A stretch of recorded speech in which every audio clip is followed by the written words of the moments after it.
रतनगढ़ शहर पर चंद्रगुप्त नाम का राजा राज करता था। उसके 4 बेटे थे जो बड़े बहादुर और प्रतापी थे। उसके सब बेटों में बड़ा बेटा मदन सेन सबसे वीर और सुंदर था। मदन सेन की पत्नी का नाम चंद्रप्रभा था।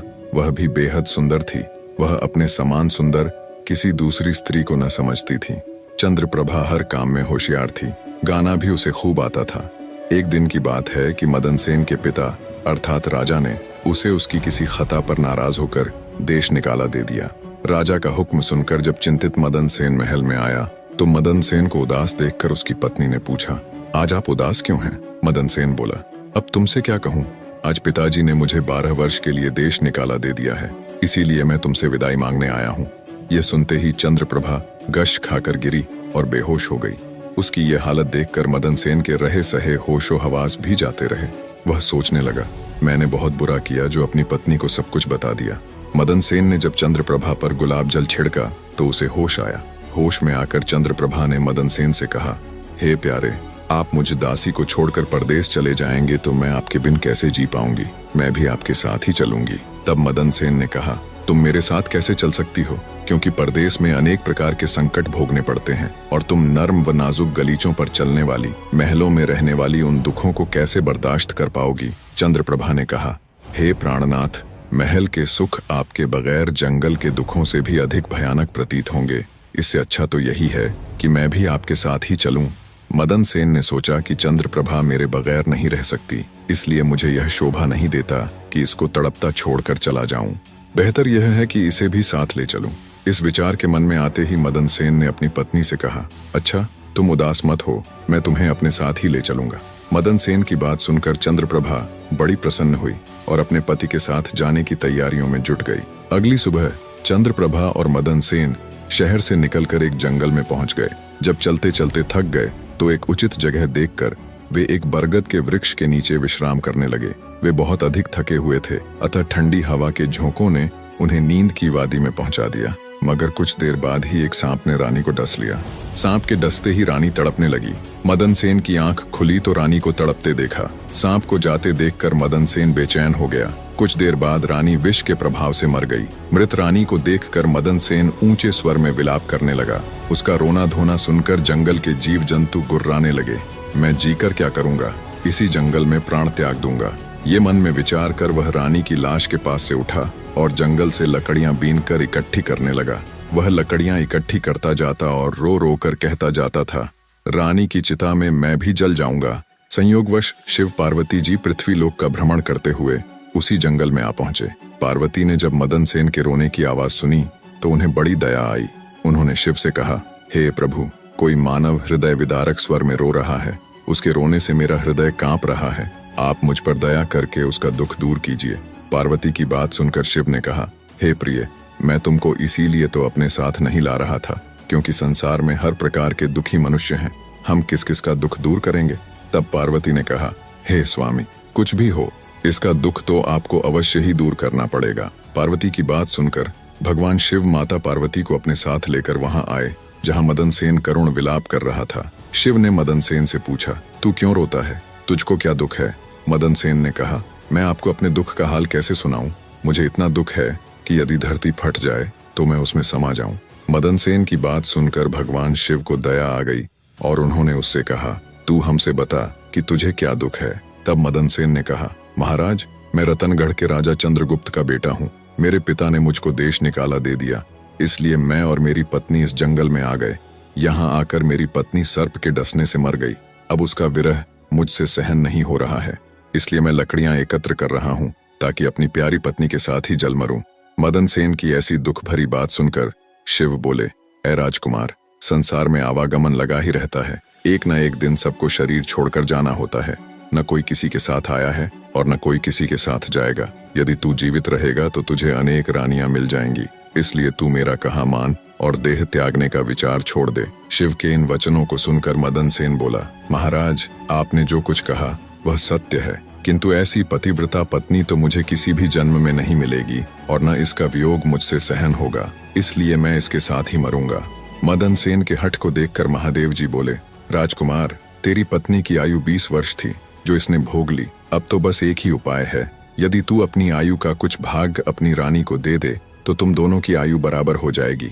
यदि यह बात तुम्हें स्वीकार है तो रानी अभी जीवित हो जाएगी। शिव जी की बात सुनकर मदन सेन ने कहा, मुझे सहर्ष स्वीकार है महाराज। अब शिव ने मदन सेन के हाथ में पानी देकर उससे आधी आयु देने का संकल्प कराया और रानी के हाथ पैरों पर पानी डालने से पूर्व मदन सेन से कहा कि जब तुझे आवश्यकता हो तो यह संकल्प वापस भी ले सकता है।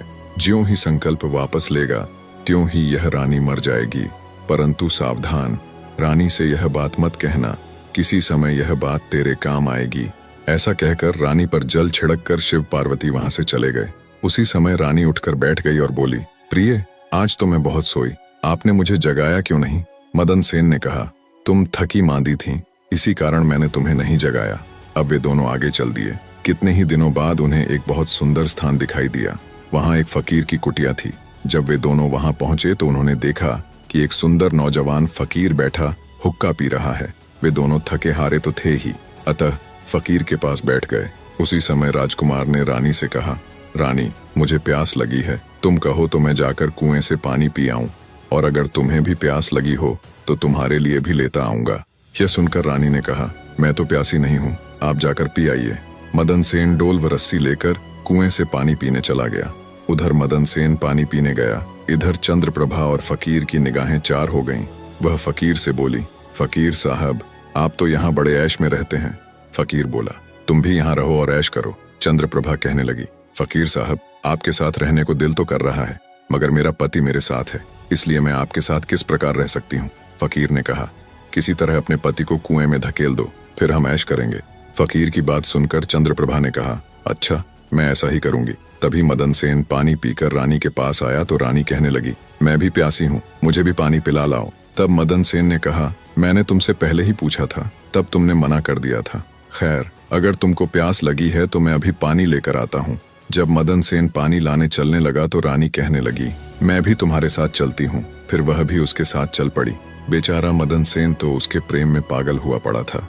उसे नहीं मालूम था कि यह मेरे प्राण लेने चल रही है। जब मदन सेन कुएं पर जाकर डोल भरने लगा तो रानी ने पीछे से उसे धक्का देकर कुएं में गिरा दिया और खुद उस फकीर के पास आ गई। वह फकीर रानी को लेकर वहां से चलता बना और दोनों एक बड़े शहर में जाकर आनंद से रहने लगे। उस फकीर ने चंद्रप्रभा को थोड़े ही दिनों में ऐसा नाचना गाना सिखाया कि उसके समान नाचने वाली कोई नृत्यांगना उस शहर में दूसरी न थी। वह सारे नगर में प्रसिद्ध हो गई। इस प्रकार रानी के नाचने गाने के कारण वह फकीर लाखों रुपये का मालिक हो गया। रानी उस फकीर के साथ बड़े ऐश से रहने लगी। जिस समय रानी ने मदन सेन को कुएं में धकेला था, दैव योग से एक जंजीर जो कुएं में लटकी हुई थी उसके हाथ में आ गई। मदन सेन उसको पकड़कर कुएं में लटक गया और ईश्वर को याद करके सोचने लगा कि मैंने रानी को जीवन दान दिया और रानी ने मेरे साथ यह विश्वासघात किया। क्या यही मेरे प्यार की सजा है? उसी दिन बंजारों का एक काफिला उस स्थान पर आकर ठहरा। एक बंजारा बाल्टी और रस्सी लेकर कुएं पर पानी भरने आया। जब उसने बाल्टी कुएं में डाली तो मदन सेन ने बाल्टी को पकड़ लिया। तब उस बंजारे ने पूछा, कुएं में कौन है? मदन सेन ने कहा, भाई, मैं आफत का मारा एक इंसान हूँ, ईश्वर के लिए मुझको बाहर निकाल कर मेरी जान बचाओ। बंजारे को दया आ गई और उसने मदन सेन को कुएं से निकाल लिया और पूछा, हे भाई, तुम कौन हो? इस कुएं में कैसे गिरे? मदन सेन ने शुरू से लेकर आखिर तक सारा वृतांत बंजारे के सामने कह सुनाया। बंजारा उसकी नेकी और रानी की करतूत सुनकर अफसोस करते हुए बोला, त्रिया चरित्र जाने नहीं कोय, खसम मार कर खुद सती होए। यह कहकर बंजारे ने मदन सेन को सीने से लगा लिया और बोला, तुम किसी प्रकार की कोई चिंता न करो, भगवान बड़ा कारसाज है, वह सब भला करेगा। अगर चाहो तो तुम हमारे लश्कर में हमारे साथ रह सकते हो। मदन सेन ने उसके साथ रहना स्वीकार कर लिया। संयोगवश बंजारों का वह लश्कर कुछ दिनों के बाद उसी शहर में आया जिसमें रानी चंद्रप्रभा फकीर के साथ रह रही थी। उस शहर को देखकर मदन सेन ने बंजारे से कहा, भाई, मेरी इच्छा कुछ दिन इस शहर में रहने की है। यदि आपकी आज्ञा हो तो कुछ दिन मैं इस शहर में बिता लूं। मदन सेन की बात सुनकर बंजारा बोला, तुम्हारी जैसी मर्जी हो, मुझे कोई आपत्ति नहीं है। मदन सेन बंजारे से विदा लेकर शहर में किसी काम की तलाश में घूमने लगा। कुछ दिनों बाद उसकी मेहनत रंग लाई और उसे एक बड़े व्यापारी के यहाँ नौकरी मिल गई। वह व्यापारी के यहाँ रहने लगा और बड़ी लगन और परिश्रम से अपने कर्तव्य का निर्वाह करने लगा। मदन सेन की कर्तव्य निष्ठा और परिश्रम को देखकर उसे अपने यहाँ मुनीम बना लिया। अब मदन सेन के दिन चैन से गुजरने लगे। एक दिन उस नगर के राजा के यहाँ चंद्रप्रभा के नृत्य का आयोजन हुआ। राजा ने शहर के तमाम बड़े व्यापारियों और सेठ साहूकारों को अपने यहाँ इस नृत्य का अवलोकन करने को आमंत्रित किया। जिस दिन चंद्रप्रभा का नृत्य था, शहर के सब व्यापारी और सेठ साहूकार राजा के यहाँ पहुंचे। मदन सेन ने भी रानी के नृत्य और गायन की बड़ी तारीफ सुन रखी थी। उसने अपने मन में सोचा कि इस नर्तकी का नृत्य अवश्य देखना चाहिए। यही सोचकर मदन सेन भी राजा के यहाँ जा पहुंचा। रानी चंद्रप्रभा साज श्रृंगार करके नृत्य करने के लिए खड़ी हो गई। उस समय वह अप्सरा के समान सुंदर नजर आ रही थी। मदन सेन अपने मालिक के पास बैठा था। रानी ने नृत्य शुरू किया और एक ठुमरी उसने उस महफिल में गाई। चंद्रप्रभा ने ऐसे कई राग बड़े ही सुंदर ढंग से अपनी सुरीली आवाज में गाए। उसे सुनकर महफिल के सब लोग वाह वाह करने लगे। राजा से लेकर प्रजा तक सबने उसे ढेरों इनाम दिए। मदन सेन ने भी अपने हाथ की अंगूठी, जिसमें हीरा जड़ा हुआ था, उतारकर रानी चंद्रप्रभा को भेंट कर दी। रानी चंद्रप्रभा ने अंगूठी को पहचान लिया और मन ही मन कहने लगी, बड़ा गजब हो गया, जो यह कमबख्त अब तक जिंदा है और यहाँ आ पहुंचा है, अब यह मुझे जिंदा नहीं छोड़ेगा। अब तो कुछ ऐसा उपाय करना चाहिए जिससे कि यह मारा जाए। फिर उसने अपने दिल में उपाय सोचा, इससे बेहतर और कोई उपाय नहीं हो सकता कि एक तड़पती कड़कती रागिनी गाऊं और राजा को रिझाऊं। फिर जब राजा खुश हो जाए तो राजा से इसे मरवाने की आज्ञा का वचन ले लूं। यह बात अपने मन में सोचकर रानी चंद्रप्रभा ने लचकती हुई रागिनी गानी शुरू की। रानी की इस बसंत की बहार को सुनकर राजा बहुत खुश हुआ। वह चंद्रप्रभा से बोला, हम तुझसे बहुत प्रसन्न हैं, बोल क्या मांगती है, जो मांगेगी तुझे मिलेगा। चंद्रप्रभा ने कहा, यदि आप मुझ पर प्रसन्न हैं तो पहले वचन दीजिए कि मैं जो मांगूंगी आप मुझे देंगे। चंद्रप्रभा की बात सुनकर राजा ने उसे वचन दे दिया। तब चंद्रप्रभा ने राजा से कहा, आपकी इस सभा में मेरा एक चोर है, इसी समय आप उसे मरवा दीजिए। राजा ने कहा, चोर को मेरे सामने ला। तब रानी ने मदन सेन का हाथ पकड़ा और उसे राजा के सामने ले आई। राजा ने कहा, इसे जल्लादों के हवाले कर दो। ये सुनकर जल्लाद मदन सेन का हाथ पकड़कर उसे मारने के लिए ले जाने लगे। उसी समय मदन सेन का मालिक व्यापारी घबराकर मदन सेन के पास आया और उससे पूछा, तूने इस नर्तकी का क्या चुराया है जिसकी वजह से यह तुझे मरवाना चाहती है। मदन सेन ने अपने मालिक से कहा, मैंने इसका कुछ नहीं चुराया, बस तुम इस राजा को मेरी दो बातें सुन लेने के लिए राजी कर लो तो मेरी जान बच जाएगी। मदन सेन का मालिक यह सुनकर अपने साथी व्यापारियों और साहूकारों के पास आया और उन सब से मशवरा किया। उसने कहा, मित्रों, या तो राजा आज न्याय करे वरना हम सब इस शहर को छोड़कर चले जाएंगे। यह सलाह मशवरा करके सारे व्यापारी राजा के पास आए और कहने लगे, राजा साहब, हमारा मुनीम निर्दोष ही मारा जा रहा है। वो कहता है कि राजा ने मुझे मारने की जो आज्ञा दी है सो मुझे भी राजा की आज्ञा से मरना स्वीकार है, लेकिन मेरी दो बातें सुन ली जाएं। राजा ने व्यापारियों की बात सुनकर कहा, ठीक है, मुनीम को लेकर आओ। मदन सेन को लाया गया। राजा बोला, तुम जो कुछ भी कहना चाहते हो वह मेरे सामने कहो। मदन सेन ने कहा, मैंने क्या दोष किया है जिसके कारण आपने मुझे मृत्युदंड दिया है। राजा ने कहा, तू इस नर्तकी का चोर है। ये सुनकर मदन सेन ने कहा, मैं इस नर्तकी का चोर नहीं हूँ, मैं तो इसका पति हूँ।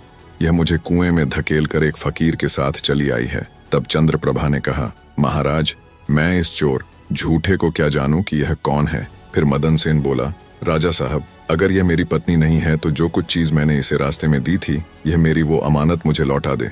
तब रानी ने कहा, मुझे स्वीकार है।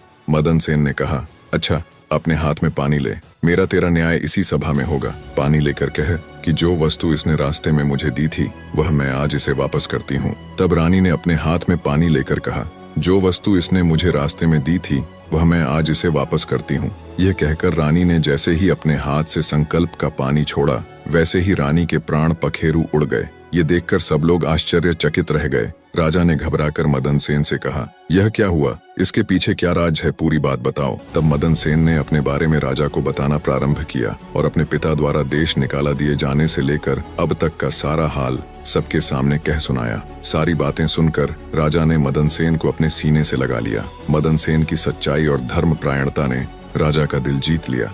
उसने खुश हो अपनी इकलौती पुत्री का विवाह मदन सेन के साथ कर दिया और उस फकीर को फांसी लगाने का हुक्म दिया। निष्कर्ष, इस प्रेरणादायक कहानी से हम मदन सेन और रानी चंद्रप्रभा की जीवन यात्रा के माध्यम से सत्य, धर्म और कर्म की महिमा को समझेंगे। मदन सेन, जो एक धर्मपरायण व्यक्ति है, अपनी सच्चाई और ईमानदारी के बल पर जीवन की चुनौतियों का सामना करता है। दूसरी ओर चंद्रप्रभा अपने झूठ और धोखाधड़ी के कारण अपनी विनाशकारी नियति को प्राप्त करती है। यह कथा हमें यह सिखाती है कि झूठ और अधर्म से कभी स्थायी सफलता नहीं मिलती। सत्य की राह पर चलने वाले को भले ही कठिनाइयां आएं, परंतु अंततः सत्य और धर्म की विजय होती है। यह कहानी आत्मविश्वास, सच्चाई और कर्म की महत्ता को दर्शाती है।